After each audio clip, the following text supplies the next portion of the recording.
Hi, I'm Lejna. I'm a food blogger from Mumbai. I hail from Kerala. This is my first video on Lejna's kitchen, and today I'll be teaching you how to make the quintessential Kerala dish, appam and veg stew. So the ingredients for this are 2 cups of raw rice, washed, soaked and drained, half a cup of cooked rice, half a cup of grated coconut and half teaspoon instant yeast. In Kerala we use toddy or palm wine, so we use yeast here to substitute the same. So now you have to grind all of this together into a free flowing batter. So this is the ground batter, to which we'll be adding 2 teaspoons of sugar. This is to activate the instant yeast. Now we'll mix this.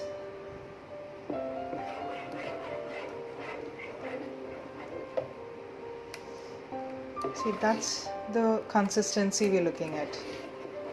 So we mix it proper.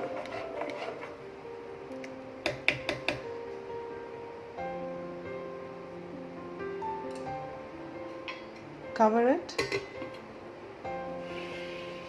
and let it ferment for 8 hours or overnight preferably.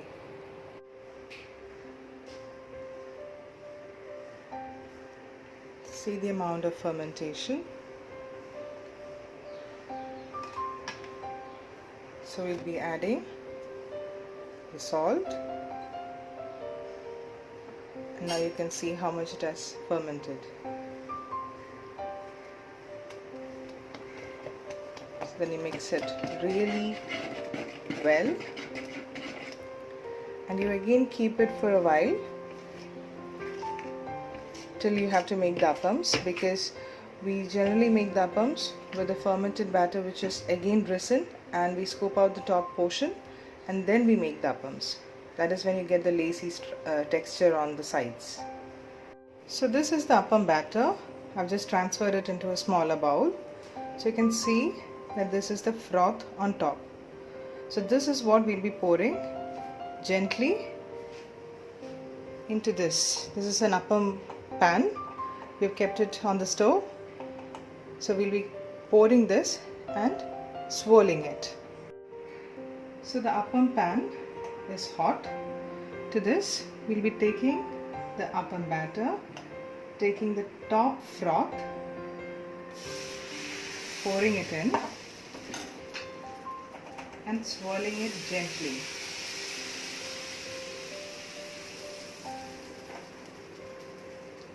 You can see that the lace is formed.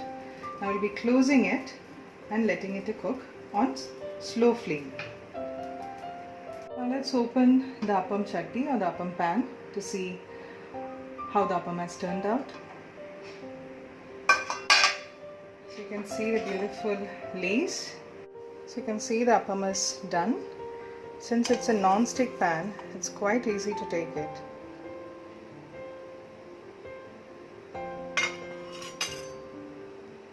And your appam is ready. So the ingredients for the Kerala stew are 3 potatoes cubed, 1 carrot chopped, 1/4 cup of fresh peas, 1 onion thinly sliced, 1 teaspoon whole peppercorns crushed, 1 inch of cinnamon, 3 cloves, half an inch of ginger chopped and crushed, 1 green chili slit, a sprig of curry leaves, and a bowl of coconut grated, freshly grated coconut. This is around a cup and a half almost. This we'll be using at a later stage. Now these we'll be putting in a pressure cooker, pouring 1 cup of water and cooking it. So you can see that all the ingredients are here in the pressure cooker. To this we'll be adding 1 cup of water, closing the cooker, and we'll cook it for 15 minutes or for 4 whistles. Now we'll have to extract the coconut milk from the freshly grated coconut. For this, we'll be adding the freshly grated coconut to a mixer or a grinder, pouring in half cup of water, giving it a grind and extracting the milk. So from the 1 bowl of freshly grated coconut, I've got these 2 coconut milk extracts. This is the first milk, or the thick one that you get when you first grind the coconut, the grated coconut, and you extract the milk. This is the first milk that you get. You again pour water into it and you grind it further, and the second milk that you get is this. This is a bit more thin in consistency and this is thick. So for the Kerala stew, the consistency, the taste, everything depends upon the milk that you add, the coconut milk that you add. So now you can see that the vegetables are all cooked. To this we'll be adding the second coconut milk.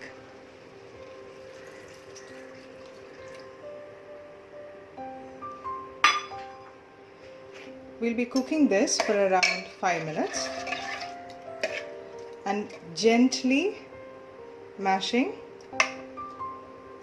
the vegetables.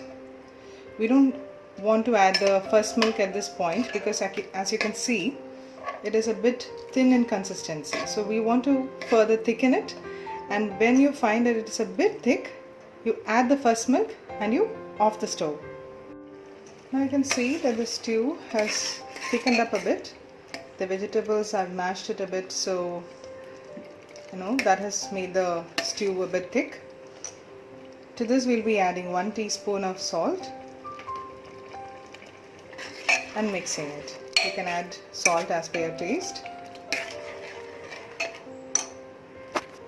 To this we'll be adding the first milk, the thick one.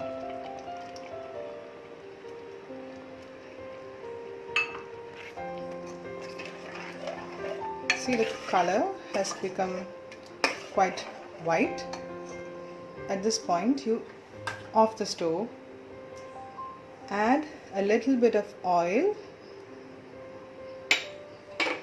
and a sprig of curry leaves,